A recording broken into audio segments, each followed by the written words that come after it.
Hi friends, எல்லாருக்கும் வணக்கம். நான் உங்கள் அன்பு நண்பன் வாசுதேவன். இன்றைக்கி நம்ம என்ன பார்க்க போகிறோம்னா, கிளாம்பாக்கம் டு கிளாம்பாக்கம், அதாவது கிளாம்பாக்கம் எம்டிசி பஸ் ஸ்டாண்ட்லேருந்து எப்படி கிளாம்பாக்கம் வெளியூர்களுக்கு செல்லக்கூடிய எஸ்சிடிசி மற்றும் தனியார் பேருந்துகள் நிறுத்தம் இருக்கக்கூடிய இடத்திற்கு போகிறத பற்றி தான் இந்த வீடியோவில் பார்க்க போகிறோம். வாங்க வீடியோக்குள்ளே போகலாம்.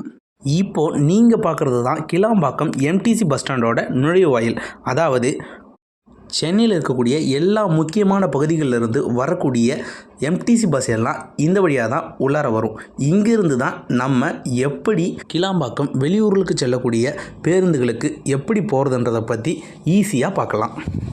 முதலாவதாக முதியவர்கள், கர்ப்பிணி பெண்கள், குழந்தைகள் இவங்க எல்லாரும் அந்த வெளியூர் செல்லக்கூடிய பேருந்து நிலையத்திற்கு செல்கிறதுக்காக இங்கே பேட்டரி கார் வசதி ஏற்படுத்தப்பட்டிருக்கு. இந்த கார் மூலயமா நீங்கள் வெளியூர் செல்லக்கூடிய பேருந்துகள் நிற்கக்கூடிய நடைமேடைக்கு ரொம்ப எளிமையாக போகலாம். சுழற்சி முறையில் இந்த பேட்டரி கார்கள் தொடர்ச்சியாக இயக்கப்பட்டு வருது. நமக்கு இருக்கிற இன்னொரு ஆப்ஷன் எம்டிசி பஸ் ஸ்டாண்ட்லேருந்து வெளியூர் செல்லக்கூடிய பஸ் ஸ்டாண்டுகளுக்கு நடந்து போகிறது. அது எப்படின்னா, பேருந்துகள் எம்டிசி பஸ் ஸ்டாண்டில் நுழைஞ்ச உடனே உங்களை இறக்கி விடுவாங்க. அங்கேருந்து இடதுபுறமாக லெஃப்ட் சைடு பார்த்தீங்கன்னா உங்களுக்கு எஸ்கலேட்டர் மற்றும் லிஃப்ட் வசதி ஏற்படுத்தப்பட்டிருக்கு. இந்த இரண்டில் ஏதாவது ஒன்றை பயன்படுத்தி நம்ம வெளியூர் செல்லக்கூடிய பேருந்துகள் இருக்கக்கூடிய இடத்திற்கு ஈஸியாக போகலாம். அதில் முதலாவதாக லிஃப்ட்டு. நம்ம பயணங்களில் அதிகமான லக்கேஜஸ் எடுத்துகிட்டு போகும்போது இந்த லிஃப்ட்டை பயன்படுத்தி போகிறது உங்களுக்கு ரொம்ப வசதியாக இருக்கும். அந்த லிஃப்ட்டுக்கு மிக அருகாமையிலே எஸ்கலேட்டர் வசதியும் இருக்குது. அதில் கீழே இறங்கி நீங்கள் ஒரு லெஃப்ட் எடுத்து குட்டியாக ஒரு வாக்கிங் பண்ணி அங்கேருந்து மறுபடியும் ஒரு ரைட் எடுத்திங்கன்னா போதும், நீங்கள் வெளியூர் செல்லக்கூடிய பேருந்துகளுக்கு போகக்கூடிய வழியை அடைஞ்சிடலாம். இங்கேயும் லிஃப்ட் வசதி இருக்குது, அதையும் நீங்கள் பயன்படுத்தலாம். அப்படி இல்லைனா இந்த எஸ்கலேட்டர் மூலயமா நீங்கள் மேலே போயிட்டு அங்கேருந்து வெளியூர் செல்லக்கூடிய பேருந்துகள் நிற்கக்கூடிய நடைமேடைகளுக்கு நீங்கள் செல்லலாம்.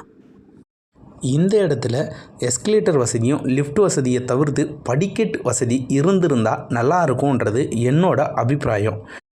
அதுக்கு முக்கிய காரணம், கூட்டங்கள் அதிகமாக இருக்கக்கூடிய நாட்களில் படிக்கட்டுகள் ரொம்ப உதவியாக இருக்கும்.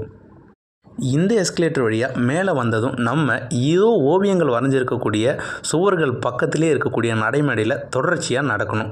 கிட்டத்தட்ட ஒரு 100லேருந்து 150 மீட்டர் நம்ம நடக்க வேண்டியது இருக்கும்.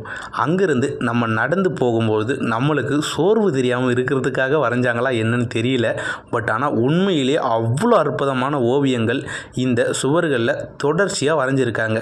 பார்க்கவே ரொம்ப பிரமிப்பாக இருக்கக்கூடிய ஓவியங்கள் இருக்கிறதுனால நம்ம ஜாலியாக வேடிக்கை பார்த்துக்கிட்டே ஒரு 4-5 செல்ஃபி எடுத்துக்கிட்டு ஜம்முன்னு நடக்கலாம். ஆனால் எப்படி பார்த்தாலும் வெளியூர் பயணங்களுக்கு செல்லக்கூடியவங்களும் வெளியூர்லேருந்து வரக்கூடியவங்களுக்கும் இவ்வளோ தூரம் நடக்கிறது உண்மையாகவே கஷ்டமாக தாங்க இருக்கும். உண்மையிலே இவ்வளோ ஒரு பிரம்மாண்டமான பேருந்து நிலையம் கட்டியிருக்கக்கூடிய அரசாங்கம் இந்த நடை தூரத்தை கொஞ்சம் குறைச்சிருந்தாங்கன்னா உண்மையிலே ரொம்ப நல்லா இருந்திருக்கும். தங்களுடைய சொந்த வண்டியில் வரக்கூடிய பயணிகளுக்கு இந்த வெளியூர் செல்லக்கூடிய பேருந்து நிலையம் ரொம்ப வசதியாக இருக்கும். ஆனால் எம்டிசி பஸ்ஸிலிருந்து வந்து இவ்வளோ தூரம் நடந்து நம்ம போயிட்டு வெளியூர் பஸ்ஸுகளுக்கு ஏறுறது ரொம்ப சிரமந்தாங்க. கூடிய சீக்கிரம் மக்கள் இந்த இடத்திற்கு வர்றதுக்கு ரொம்ப எளிமையான மேலும் பல வழிகளை அரசாங்கம் ஏற்படுத்தி தரும் அப்படின்றத நம்ம நம்புவோம்.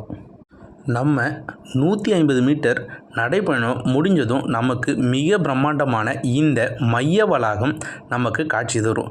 அங்கே இருந்து தான் நம்ம வெளியூர்களுக்கு செல்லக்கூடிய பேருந்துகளுக்கு செல்ல முடியும்.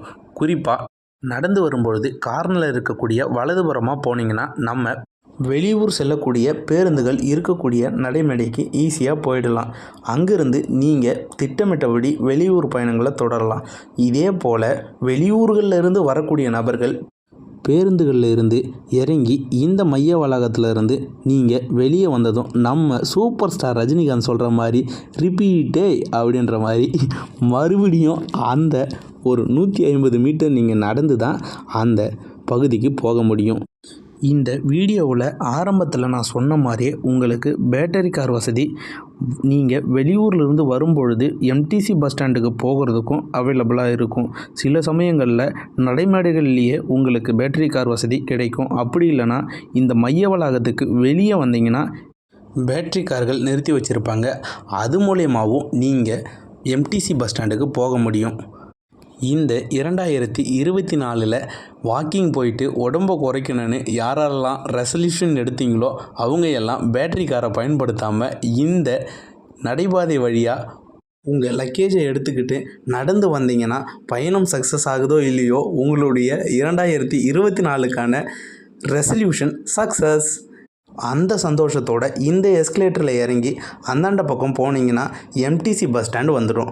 அங்கே நீங்கள் எந்த ஊருக்கு போகணுமோ அந்த ஊருக்கு அங்கே இருக்கக்கூடிய எம்டிசி பஸ்களில் ஏறி சென்னையில் இருக்கக்கூடிய நீங்கள் திட்டமிட்ட இடங்களுக்கு செல்லலாம். நாளை விடிகின்ற பொழுது நல்ல பொழுதாக உங்களுக்கு விடியட்டும் என்று கூறி உங்களிடமிருந்து விடைபெறுவது உங்கள் அன்பு நண்பன் வாசுதேவன். நன்றி, வணக்கம்.